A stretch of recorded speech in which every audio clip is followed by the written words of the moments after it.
شرور أنفسنا ومن سيئات أعمالنا من يهده الله فلا مضل له ومن يضلل فلا هادي له أشهد أن لا إله إلا الله وحده لا شريك له وأشهد أن سيدنا محمدا عبده ورسوله اللهم صل وسلم على سيدنا محمد والحمد لله رب العالمين.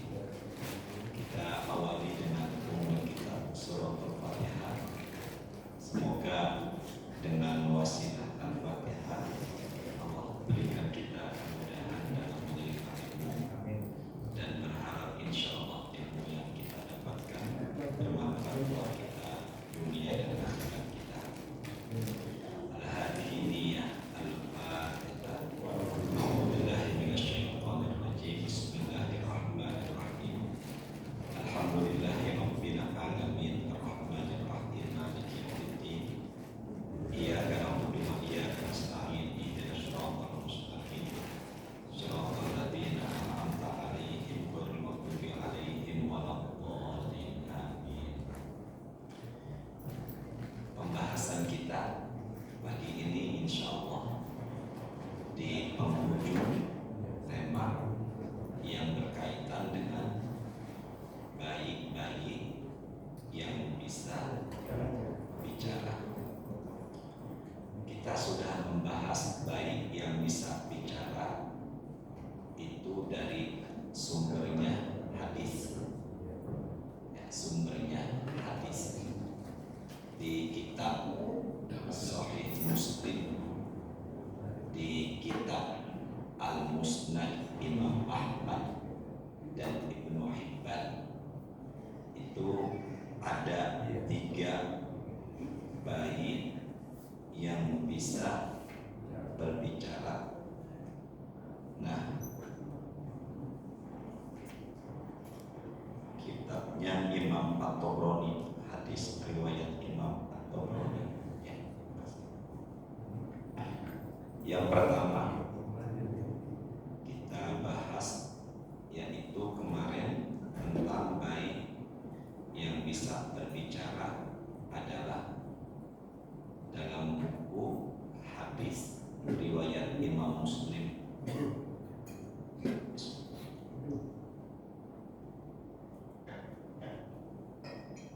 Dalam buku hadis riwayat Imam Muslim itu dijelaskan seorang ibu menggendong bayi yang sedang menyusu. Lalu ibu melihat ada laki-laki tampan gagah mengendarai kendaraan yang bagus dan mengenakan pakaian yang bagus. Maka ibu itu berbicara, Allahumma ja'al ibni mithlahu. Ya Allah, jadikanlah anakku seperti dia, yang wajahnya tampan, gagah, mengendarai kendaraan dan pakaian yang bagus. Itu bayi melepaskan susuannya, menghadap dan melihat laki-laki yang ibunya inginkan. Dan bayi itu berbicara, Allahumma la taj'alni mislahu. Janganlah ya Allah jadikan aku seperti dia. Lalu bayi tersebut kembali menyusui. Dan Nabi menceritakan ini sambil mencontohkan dengan jari telunjuknya, seakan-akan menjadi bayi yang sedang menyusu. Lalu ibu itu berjalan dan tetap dalam gendongannya bayi yang sedang menyusu. Lalu ibu melihat seorang budak wanita yang sedang dipukuli oleh orang-orang Bani Israel. Dan kisah ini adalah terjadi di masa Bani Israel. Maka kemudian budak wanita yang dipukuli sambil orang mengatakan zanaiti wasaroti, engkau telah berzina juga engkau telah mencuri. Tapi ucapan wanita itu keluar dari lisannya hasbiyallahu wa ni'mal wakil. Maka ibunya bicara, Allahumma la taj'al ibni mislahu, janganlah engkau jadikan anakku seperti wanita itu. Maka anaknya melepaskan susuannya, menghadap dan memandang wanita itu dan mengatakan, Allahumma ja'alni mislahu, jadikanlah aku seperti wanita itu. Ini sungguh luar biasa. Dan ucapan saya ini ada di kitab hadis Sahih Muslim, nomor hadisnya 2550. Jalan beberapa langkah, ibunya dialog dengan anaknya. Ketika aku inginkan engkau seperti pemuda tadi, engkau mengatakan tidak. Dan ketika aku tidak menginginkan engkau seperti wanita budak tadi, engkau malah justru menginginkan. Maka anaknya melepaskan susuannya kembali dan mengatakan, yang engkau inginkan pemuda tadi yang tampan dan gagah, sebenarnya dia adalah Jabbar, yaitu raja yang zalim, selalu menganiaya rakyatnya. Dan wanita yang engkau tidak inginkan, sebenarnya dia adalah wanita yang soleh di sisi Allah, maka aku ingin menjadinya. Maka anak ini sudah memiliki namanya Al-Kasyaf. Apa tadi? Al-Kasyaf, namanya basirah, sesuatu yang tidak dimiliki oleh manusia umumnya. Berarti dia ini adalah waliyun min awliya illah, wali-wali dari walinya siapa? Allah. Makanya kita ambil hikmah, janganlah kita memandang orang dari zohirnya. Benar ya? Ibu tadi memandangnya dari apanya? Zohirnya. Terkesan soleh, pakai gamis, peci putih, punya panti asuhan anak, malah justru anaknya yang panti asuhan anak itu yang jadi korban. Benar ya? Maka jangan memandang seseorang dari apanya tadi, dari zohirnya. Inna akramakum indallahi atqakum, yang paling mulia di sisi Allah adalah orang-orang yang paling takwa. Itu yang pertama. Baik yang kedua, ini saya merefresh ya. Baik yang kedua yang bisa berbicara, baik yang kedua yang bisa berbicara adalah baik di zamannya Masyiqah, yaitu tukang sisir Fir'aun menyisir rambut putrinya Fir'aun, sisirnya jatuh sambil tadi saya lupa zikir hasbiyallahu wa ni'mal. Itu beliau ini pakai hasbiyah karena sendiri. Kalau rame-rame hasbunallah, itu adalah perpaduan dua ayat di dalam satu zikir. Ulama menggabungkannya, hasbunallahu wa ni'mal wakil, ni'mal maula wa ni'mal nasir. Biasanya kita tambah la haula wa la quwata illa billahil aliyil azim. Itu dua ayat dijadikan satu. Hasbunallahu wa ni'mal wakil, ucapan para sahabat ketika ditakut-takuti oleh orang-orang kafir.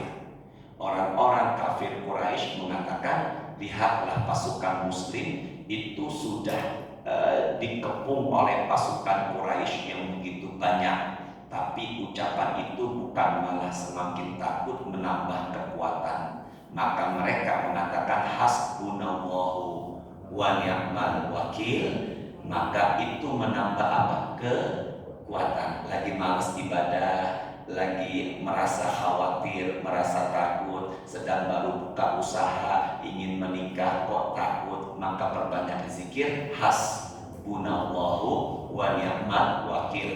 Itu ada di paling ujung bawah surat nomor urut ketiga, ayatnya 173. Sedangkan ni'mal maula wa ni'man nasir ada di ujung paling bawah Quran suratnya ke-8 ayatnya 40. Jadi kalau digabung sama-sama yuk, hasbunallahu wa ni'mal wakil, ni'mal maula wa ni'man nasir. Kedua, Masyitoh sedang menyisir siapa tadi? Rambut putrinya Fir'aun. Ketika sisirnya jatuh, maka Masyitoh mengambil sisirnya sambil membaca Bismillah. Maka putrinya Fir'aun mengatakan, Abi itu apa? Bapakku. Arabun alaki rabbun ghairu abi, apakah engkau punya Tuhan selain bapakku? Maka Masyitoh menjawab, na'am Rabbi wa rabbu abuki huwa Allah. Tuhanku dan Tuhanmu juga Tuhan bapakmu adalah Allah. Maka putri Fir'aun dalam hadis mengatakan, apakah boleh saya adukan kepada ayahku? Kata Masyitoh, na'am. Maka permasalahan ini diadukan kepada Fir'aun. Maka Fir'aun menyiapkan namanya Baqarah. Apa namanya tadi? Baqarah. Baqarah itu apa? Baqarah apa namanya? Baqarah. Baqarah min nuhasin. Apa tuh? Baqarah min apa? Nuhasin. Baqarah itu adalah wajan yang besarnya lebih besar ketimbang sapi. Biasa dipakai untuk merebus dan membakar sapi. Min nuhas. Nuhas itu dari tembaga. Maka dipanaskan, lalu kemudian dimasukkanlah, ada pendapat direbus, ada pendapat dibakar.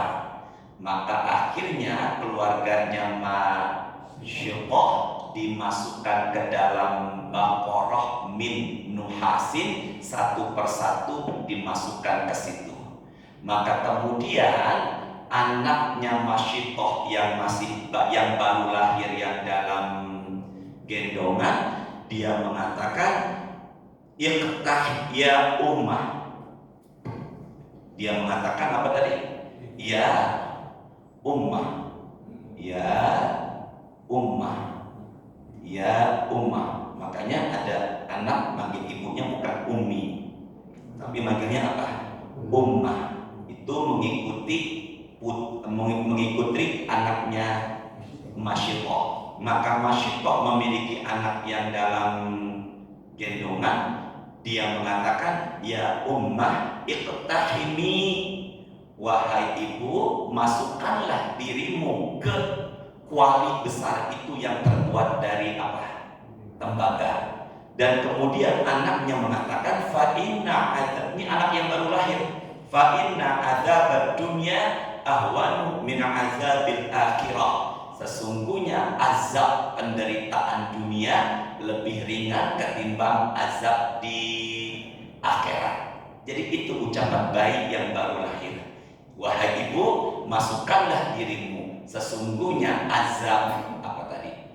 Dunia lebih ringan ketimbang azab akhirat. Maka ibunya memasukkan dirinya ke kuali besar itu. Dan dalam peristiwa Isra dan Mi'raj, Nabi mencium aroma yang sangat harum. Kata malaikat Jibril, itu adalah Masyitoh wa ahluha, yaitu Masyitoh dan keluarganya. Maka peristiwa ini diabadikan dalam peristiwa Isra Mi'raj, dan Rasul mencium bau yang sangat apa? Wangi. Itulah bayi kedua, bayinya Masyitoh, yang dalam gendongannya bicara, masukkanlah dirimu ke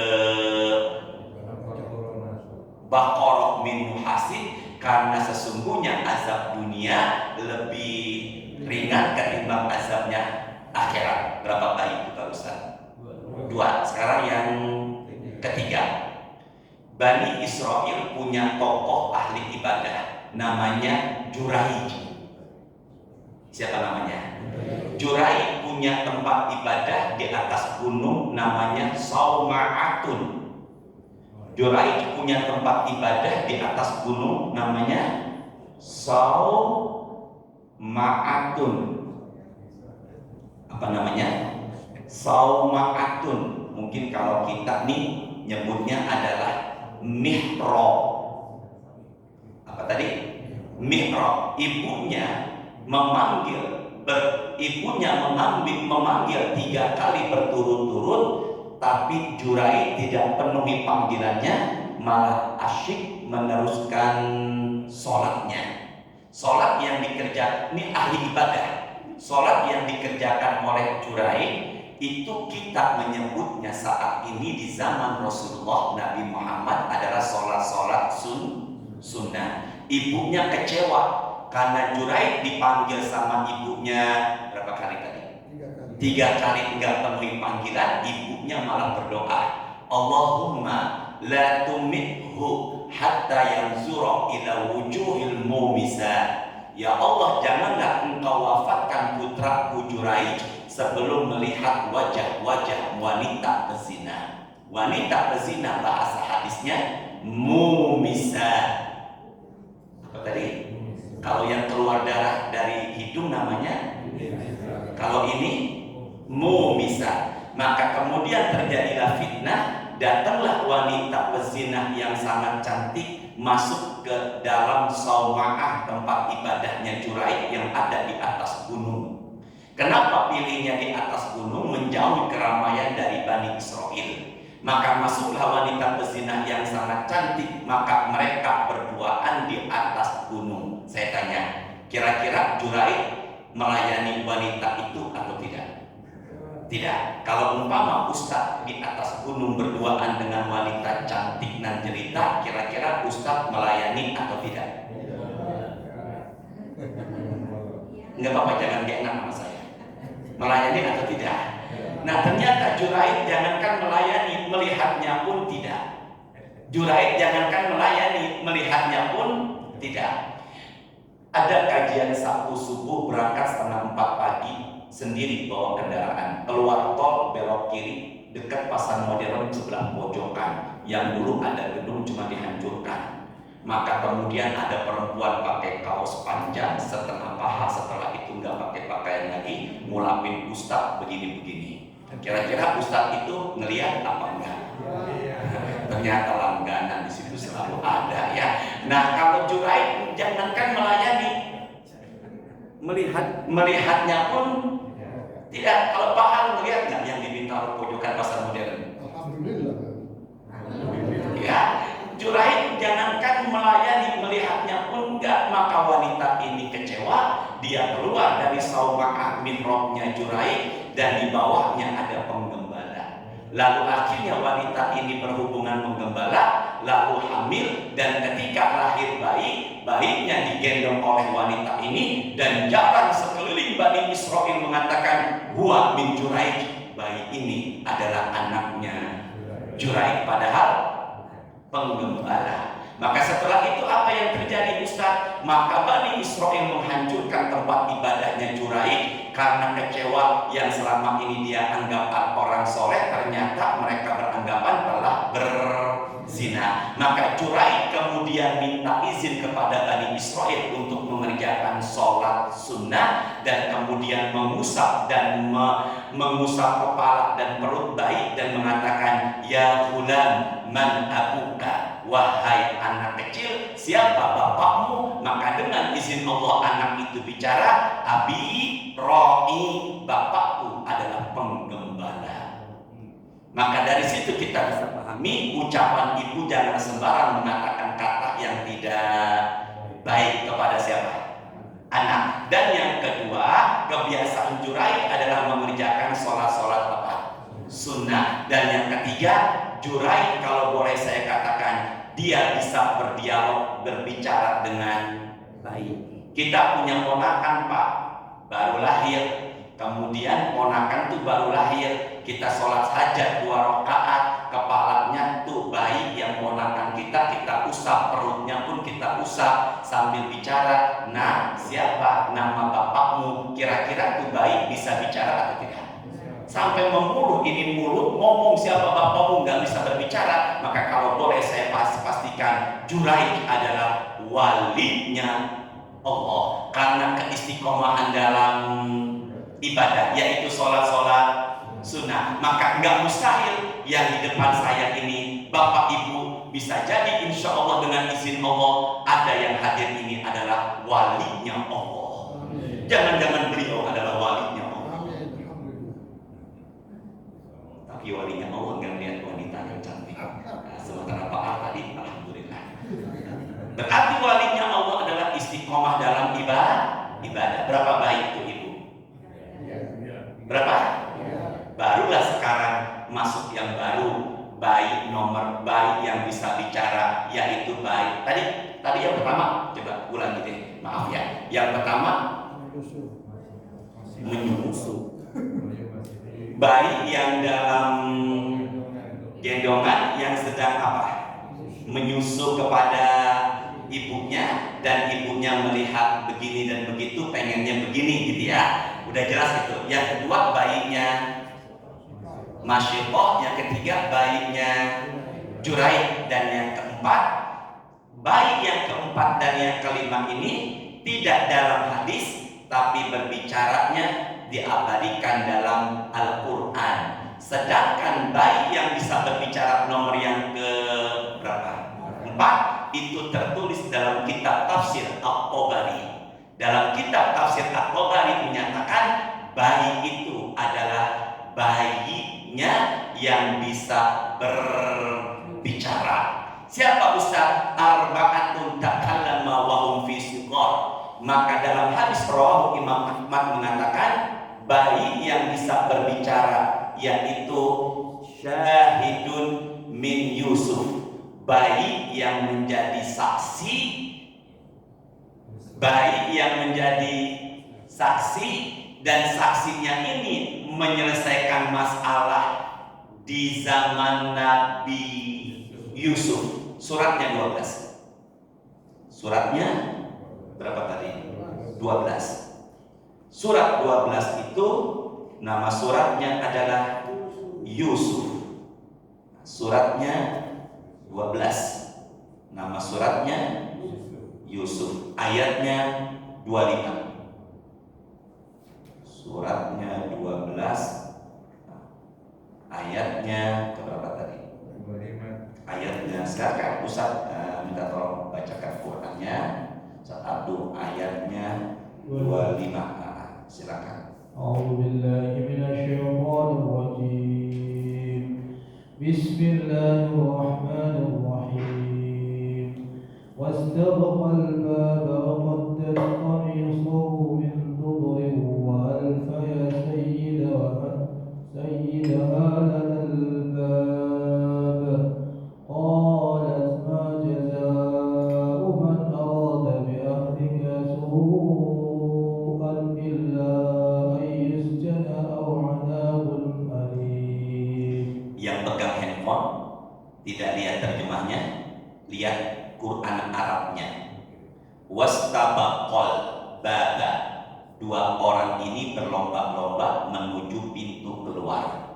Dua orang ini adalah Nabi Yusuf dan istri raja. Ada pendapat ulama tafsir tertulis namanya Zulaiha, tapi dicepetek bukan Zulaiha, tapi pakai J, Julaiha. Sebenarnya pakai huruf apa? Z, Zulaiha, tapi dicepetek Julaiha, bahkan disingkat lagi jadi Leha. Zulaiha, tapi kita bilangnya biasanya bukan Zulaiha, tapi apa? Sama, rezeki. Dalam kamus besar bahasa Indonesia tulisannya rezeki, tapi kita bilangnya rezeki. Enggak, bukan dicepetin aja kalau yang itu mah. Ya, wastabaqal baba. Maka dua orang ini Nabi Yusuf dan istrinya raja, ada pendapat menyebutnya siapa? Apakah dia akan menjadi istri Nabi Yusuf? Itu enggak ada tertulis di dalam riwayat akan menjadi istri Nabi siapa tadi? Makanya ketika pernikahan anak itu biasanya ada doa, Allahumma alif bainahuma kama alafta baina Yusuf wa Zulaiha. Itu sebenarnya di sini pendapat saya ya, tidak ditemukan kalau istrinya Nabi Yusuf adalah Zulaiha. Tapi karena kisah itu sangat masyhur, akhirnya sampai doa setelah pernikahan, Allahumma alif bainahuma, ya Allah gabungkanlah dua mempelai ini sebagaimana Engkau menggabungkan antara Nabi Yusuf dan bukan Zulaiha.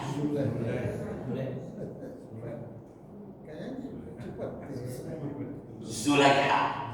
Sampai mana tadi itu? Maka dua orang ini Nabi Yusuf dan Zulaiha berlomba-lomba menuju pintu keluar. Wa qaddat qamisahu min duburin wa alfaya sayyidaha ladal bab.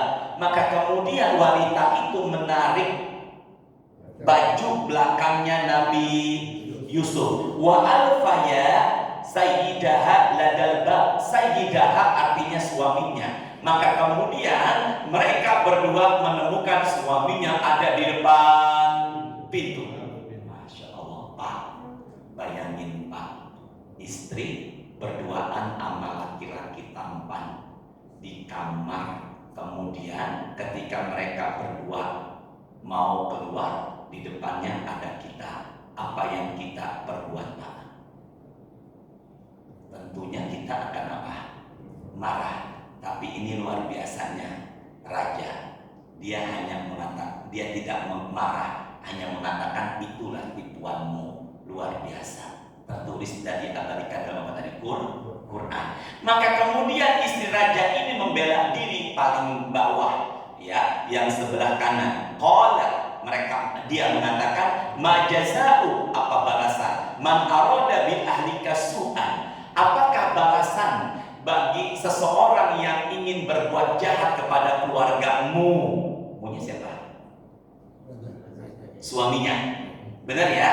Nah, berarti kalau begitu istrinya raja ini membela dirinya, maka kemudian apa yang terjadi? Istrinya raja mengatakan illa ayyusjana, kecuali dia di penjara, au azabun alim, atau disiksa dengan siksaan yang berat.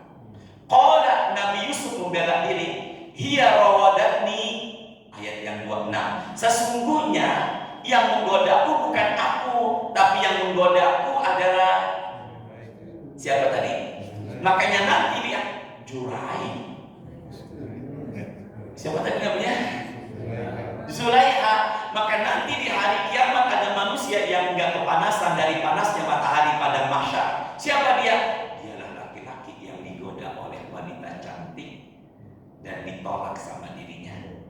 Maka dia mendapatkan syafaat. Yang goda cantik. Kalau yang goda nenek-nenek, maaf nek, saya takut sama Allah, itu biasa. Tapi yang goda siapa tadi? Wanita apa? Cantik. Nah, maka apa yang terjadi? Qala hiya rawadatni an nafsi. Sesungguhnya dialah yang telah apa? Menggodaku. Silakan Ustaz Abdul, ayat yang 26-nya. Yang 26-nya silakan. Qala hiya rawadatni an nafsi wa shahida syahidun min ahliha. Sebentar. Apa tadi? Apa itu? Wasyahidah. Benar ya? Terus apa lagi? Wasyahidah. Wasyahida syahid. Wasyahida syahid min ahliha. Wasyahida apa? Syahid min ahliha. Wasyahida syahidun min ahliha. Maaf saya potong satu. Silakan diteruskan lagi. In kana qamisuhu qudda min qubulin fasadaqat wa huwa minal kadhibin. Maka kemudian ada yang bicara. Silakan tolong diterjemahkan. Silakan. Tolong diterjemahkannya. Dari 26 ya, 26. Dia Yusuf berkata, dia yang menggodaku dan merayu diriku. Dialah yang menggodaku dan merayu diriku. Sementara Zulaikha mengatakan sebenarnya yang berbuat jahat kepada keluarganya adalah Nabi Yusuf. Tapi Nabi Yusuf mengatakan dialah yang menggodaku. Maka siapa yang benar ini? Maka ada yang bicara. Silakan.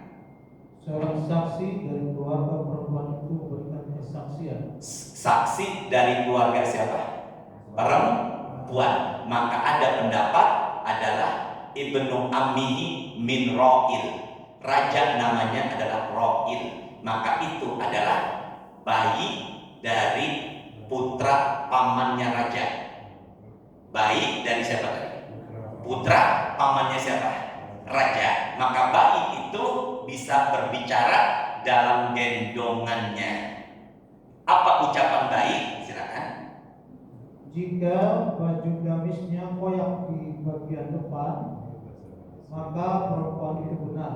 Terus, Dan dia Yusuf termasuk orang yang dusta. karena kalau bajunya robek di bagian depan, maka Zulaikha ini adalah yang benar. Karena seakan-akan dia menentang dari paksaan laki-laki yang akan menergapnya.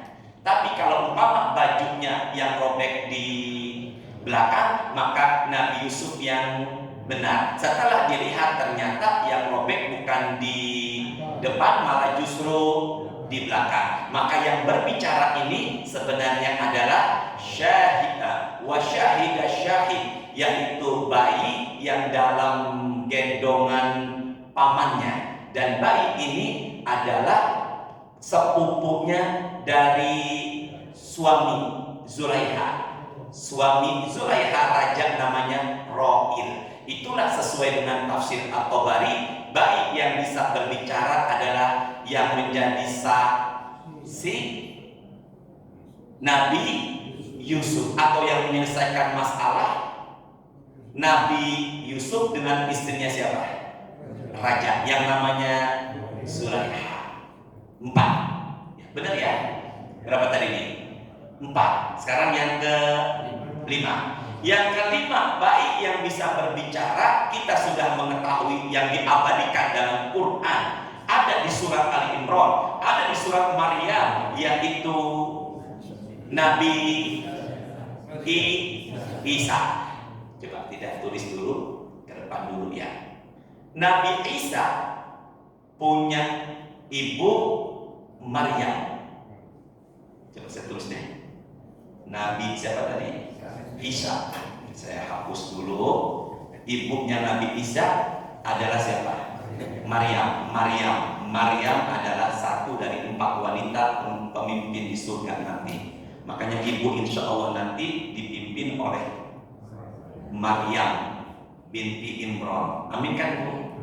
Yang kedua adalah Asia binti Muzahim, istrinya Fir'aun. Ketiga Khadijah binti Khuwailid, istrinya siapa? Rasulullah. Dan yang keempat Fatimah binti Muhammad SAW, yaitu Fatimah putrinya siapa? Itu 4 wanita yang menjadi pemimpin di surga nanti. Ya, tapi dari 4 ini yang mendapatkan salam dari Allah langsung adalah Khadijah. Siapa tadi? Khadijah. Nabi Isa. Nabi siapa? Punya ibu namanya Maryam. Punya bapak namanya Imran. Siapa namanya? Imran. Imran punya istri itu namanya adalah Hana. Siapa? Hana. Saudaranya Hana itu adalah Aisyah. Aisyah menikah dengan Zakaria. Anaknya Yahya. Jadi Nabi Yahya dengan Nabi Isa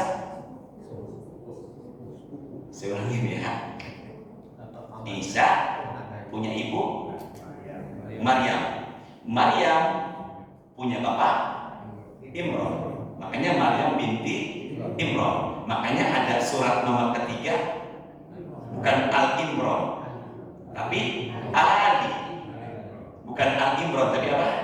Ali Imron adalah keluarganya Imron. Istrinya Imron ada dua pendapat. Ada pendapat namanya Isya, ada pendapat namanya Hana. Tapi yang saya dapatkan umumnya mengatakan siapa? Hana. Hananya ini adalah saudaranya Aisyah. Isa ini menikah dengan Zakaria. Maka di kemudian hari, di hari tuanya, Zakaria minta kepada Allah. Kenapa Zakaria minta kepada Allah? Karena anaknya siapa? Imron yang bernama Maryam, ibunya Maryam itu ketika hamil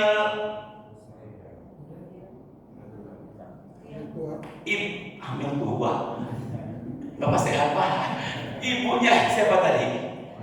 Maryam yang namanya Hana ketika sedang hamil, beliau mengatakan, aku akan mengabdikan anak yang akan lahir nanti, yaitu di mihrab.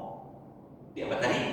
Nah, makanya kala itu Bani Israil berlomba-lomba mengabdikan anaknya di mihrab untuk Islam, untuk agama Allah. Lahirlah siapa nih? Maryam. Ketika Maryam diasuh, bagaimana cara mengasuhnya Ustaz? Maka orang berebutan. Kala itu berebutan. Bahasa Indonesianya apa yang enak ngomongnya? Memperebutkan siapa? Maryam. Siapa yang akan mengasuh Maryam? Karena Maryam ini punya bapak namanya, dan Imron ini terkenal orang soleh, tokoh agama yang dikenal orang apa? Soleh. Akhirnya mereka mengundi, mereka masing-masing melemparkan anak panah, dan kemudian menyuruh anak kecil untuk mengambil anak panah. Ternyata yang diambil adalah anak panahnya Zakaria, Nabi Zakaria. Bisa dipahami ya? Akhirnya mereka bagaimana? Karena anak panah yang gimana tadi? Orang-orang pada melempar apa tadi? Anak panah, disuruh anak yang belum akil balik untuk mengambil. Ternyata yang diambil adalah anak panahnya siapa tadi? Nabi Zakaria. Kalau begitu Nabi Zakaria berhak untuk mengasuh. Ya sama-sama. Nabi Zakaria berhak mengasuh, tapi mereka nggak mau, kurang puas. Kalau begitu begini, kita lemparkan anak panah kita. Siapa yang anak panahnya melawan arus, maka dia yang berhak mengasuh Maryam. Maka kemudian mereka melemparkan anak panah. Tiba-tiba anak panah yang melawan arus hanyalah anak panah Nabi Zakaria. Berarti kalau begitu Nabi Zakaria berhak untuk mengasuh Maryam. Belum puas. Mereka belum puas, lemparkan kembali anak panah ke sungai. Siapa yang anak panahnya mengikuti arus, maka dia yang berhak mengasuh Maryam. Tadi pinjol. Kok pinjol? Astagfirullahaladzim, ini yang sebelah kanan harus diruqyah. Ya Allah, berkah ya Allah, sehat selalu ya Allah. Sampai mana tadi? Pak Ito ya. Mengikuti Pak Ito ini keluarganya Bu Ira. Suaminya Bu Ira, Pak Arif. Ada Pak Arif. Pak Arif ada. Pak Moro. Pak Sentok ada. Oh, Pak Moro umroh. Pak Sentok ada. Oh ada. Pak Alimin ada. Pak Arian ada. Dan lagi sampai mana tadi? Astagfirullahaladzim. Pak Ito sampai mana tadi? Yang pertama yang diambil sama anak kecil, anak panahnya Nabi Zakaria. Yang kedua, mereka nggak puas karena mereka mau perebutkan mengasuh siapa tadi ini? Maryam, karena Maryam adalah bapaknya orang soleh namanya Imron. Nah, kayak kita nih, ada anak ustaz, ada anak kiai, cantik, solehah, hafizah, maka ada kemungkinan akan diapakan? Diperebutkan sama siapa? Sama saya. Innalillahi wa inna ilaihi raji'un. Astagfirullahaladzim, ya Allah. Dan terusin lagi ya. Kemudian mereka melempar anak panah ke mana tadi? Umumnya anak panah itu mengikuti arus, maka mereka mengatakan ya anak panahnya melawan arus, dia yang berhak mengasuh. Kata Allah berkehendak beda. Anak panah yang melawan arus adalah anak panahnya bukan Zakaria, Nabi Zakaria, gitu ya. Akhirnya mereka nggak puas juga. Kalau begitu kembalilah kita lempar ini anak panah. Siapa yang anak panahnya mengikuti arus, dialah yang berhak. Siapa? Yang tadi yang melawan arus siapa? Nabi Zakaria. Mereka berpikir pasti nih anak panahnya Nabi Zakaria melawan arus, maka dia mengatakan siapa yang anak panahnya mengikuti arus, maka dialah yang berhak mengasuh. Ternyata orang-orang Bani Israel anak panahnya bukan mengikuti arus, malah melawan arus. Yang mengikuti arus adalah anak panah Zakaria. 3 kali undiannya kalah terus. Akhirnya mereka menyerah. Makanya yang mengasuh Maryam adalah ketika Nabi Zakaria melihat Maryam kecil sedang berada di mihrab, kok bingung. Makanan yang biasanya ada di musim panas ada di musim dingin. Makanan yang biasanya ada di musim dingin kok ada di musim panas. Apa contohnya Ustaz? Contohnya adalah makanan yang ada di musim panas, yaitu semangka. Semangka adanya di musim, kalau di Mesir itu semangka umumnya banyak di musim panas, karena dengan memakan semangka buat stamina tubuh, buat apa, biar enggak dehidrasi. Tapi ternyata semangka kok ada jadi musim. Dari situlah Nabi Zakaria bertanya kepada Maryam, dan beliau mengatakan ini memang rezeki dari. Setelah melihat ada buah musim panas ada di musim dingin dan buah musim dingin ada di musim, maka Nabi Zakaria meyakinkan dirinya kalau beliau sudah tua, maka dengan kehendak Allah apa yang mustahil, sebagaimana Allah berikan kepada Maryam buahnya kok ada di musim panas, padahal itu buah biasanya ada di musim. Maka akhirnya Nabi Zakaria minta kepada Allah, meskipun usianya sudah tua, maka kemudian lahirlah sosok Nabi juga, namanya adalah Yahya. Maka Nabi Yahya dan Nabi Isa dilihat Nabi Muhammad dalam peristiwa, Pak, kalau ini Isra, Masjidil Haram menuju Masjidil Aqsa. Kalau syuruk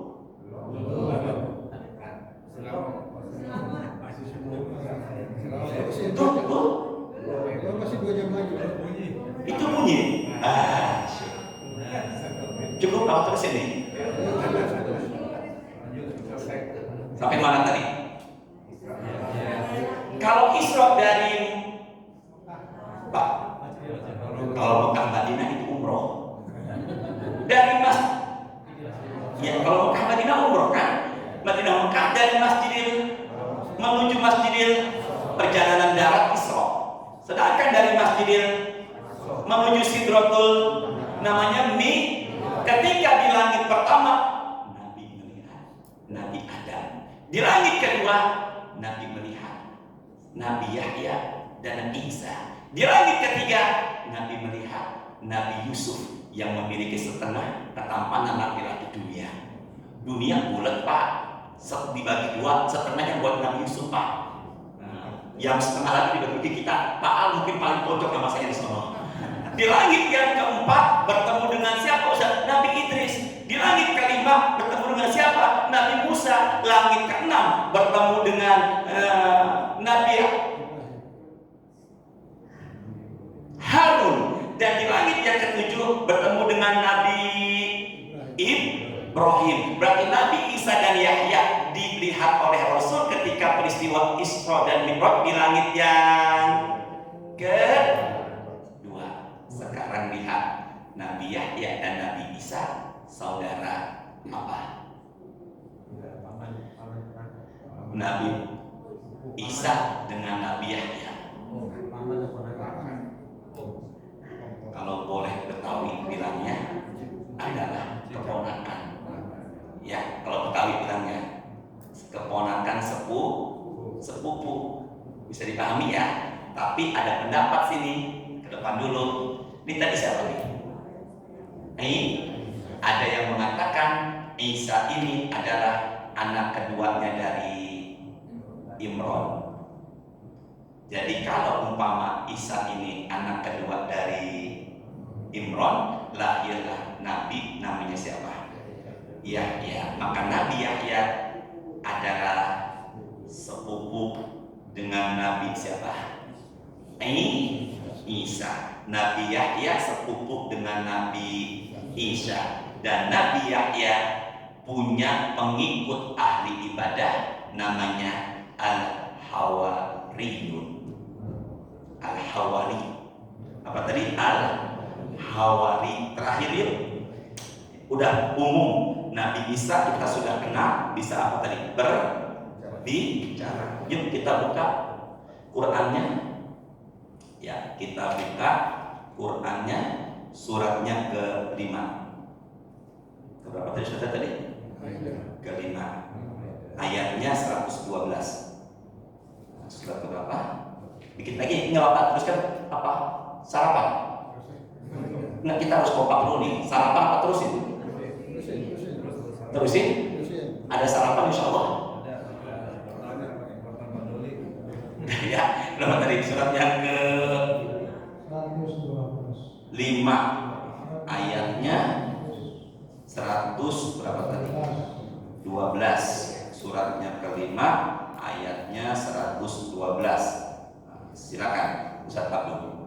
Idza qala al-hawariyun ya Isa ibn Maryam hal yastati'u rabbuka an yunazzila 'alaina ma'idatan minas sama' qala ittaqullaha in kuntum mu'minin. Silakan Ustaz Abdul, tolong langsung terjemahkan. Ingatlah pengikut-pengikut Isa yang setia berkata. Namanya apa tuh? Lihat namanya. Idz qala al-hawariyun. Apa tadi? Al-hawa. Jadi kalau ada yang tanya siapa umatnya Nabi Musa, pengikut Nabi Musa yang setia dalam ibadah, namanya Hawariyun. Coba tidak lihat terjemahnya deh. Lihat Qurannya. Idz qala al-hawariyuna ya Isa ibna Maryam. Sama-sama. Ya Isa ibna Maryam. Wahai Isa putranya Maryam. Al-Hawariyun bilang Isa ibnullah atau ibna Maryam. Coba lihat di Qurannya. Idz qala al-hawariyuna ya Isa ibna Maryam. Al-Hawariyun mengatakan Nabi Isa ibna Maryam apa ibna Allah? Berarti kalau begitu memang mereka adalah ahli ibadah.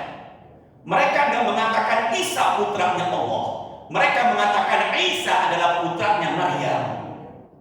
Bisa dipahami ya? Jadi kalau baca Quran Al-Hawariyun, jangan pandangannya negatif, karena mereka ingin ahli apa? Ibadah. Dari golongan Bani Israel, pengikutnya Nabi siapa? Isa. Maka Nabi Isa punya pengikut setia, namanya adalah, dan mereka meyakini Nabi Isa bukannya putra Allah tapi putranya Maryam. Teruskan lagi dikit. Ya artinya ya. Bersediakah Tuhanmu menurunkan hidangan dari langit kepada kami? Jadi semuanya yuk ke depan dulu pandangannya. Al-Hawariyun minta Nabi Isa menurunkan makanan dari mana? Dari langit. Saya tanya, tolong jawab bareng-bareng ya. Tolong jawab bareng-bareng. Apakah permintaan ini sesat atau baik? Jangan ragu yuk. Apakah permintaan ini sesat atau baik? Dalam Quran, tolong tidak buka handphonenya dulu. Dalam Quran suratnya Al-Baqarah di ayat 260, Nabi Ibrahim meminta, ya Allah, bagaimana engkau menghidupkan orang mati? Maka Allah mengatakan, ambillah burung, sembelihlah, cincanglah, dan taruh ke 4 bukit, lalu panggillah. Berarti kalau begitu permintaan Nabi Ibrahim, aib apa enggak? apa enggak? Itulah Nabi Ibrahim meminta seperti permintaannya siapa nih? Al-Hawariyun. Nabi Musa meminta biar Allah menampakkan dirinya, tapi Allah mengatakan jangan, nggak bisa. Aku akan menampakkan kepada gunung, lihatlah gunung itu. Maka ini permintaan Hawariyun nggak aib, karena mereka membutuhkan makanan. Yang kedua, mereka meyakini kalau Nabi Isa adalah Nabi. Dan yang keempat, mereka ingin mengetahui mujizat yang Allah berikan kepada siapa? Nabi siapa? Maka kemudian turun nggak makanannya? Turun. Di ayat yang keberapa Ustaz? Di ayat yang 114. Maka kemudian Nabi Isa meminta kepada Allah, maka turunlah dari sela-sela awan makanan dari atas langit. Makanannya apa? Beda pendapat ulama tafsir. Ada yang mengatakan 7 jenis ikan, 7 jenis roti. Apa tadi? 7 jenis apa? Ikan. 7 jenis apa? Tapi masalahnya ada pendapat Al-Hawariyun gak mau makan. Yang memakan adalah orang yang punya penyakit. Maka ketika mereka memakan itu, semuanya pada sembuh. Maka kalau begitu, mereka minta. Dan mujizat Nabi Isa selain bisa bicara, juga bisa menurunkan hidangan dari atas langit. Hidangan itu namanya adalah Maidah. Makanya surat nomor urut setelah Al-Fatihah, Al-Baqarah, Ali Imran, An-Nisa, yang kelima adalah Maidah. Al-Maidah artinya adalah hidangan. To be continue. Cukup ya? Cukup Ibu ya? Entah kapan kita lanjutkan insya Allah. Tapi yang jelas mujizat Nabi Isa banyak, diantaranya bisa menurunkan apa tadi itu, di sela-sela awan. Ada pendapat bernampak-nampak. Jadi ini Pak, Nabi Isa berdoa, turunlah 7 jenis ikan yang siap apa? Bagus. Jangan tanya saya siapa yang masak. Jangan tanya saya siapa yang masak, gimana ngolahnya, dibakar apa dipepes. Jangan nanya begitu. Yang jelas pokoknya 7 apa tadi? 7. Tiba-tiba Bapak Alamuddin berdoa, ya Allah turunkanlah nasi uduk setelah kajian subuh. Kira-kira turun apa enggak? Semoga berkah selalu. Subhanakallahumma wa bihamdika asyhadu an la ilaha illa anta astaghfiruka wa atubu ilaik. Allahumma inna nas'aluka ilman nafi'an wa rizqan thayyiban wa amalan mutaqabbala. Allahumma shalli wa sallim ala sayyidina Muhammadin walhamdulillahi rabbil alamin. Assalamualaikum warahmatullahi wabarakatuh. Kita salat sunat syukur. Alhamdulillahi rabbil alamin.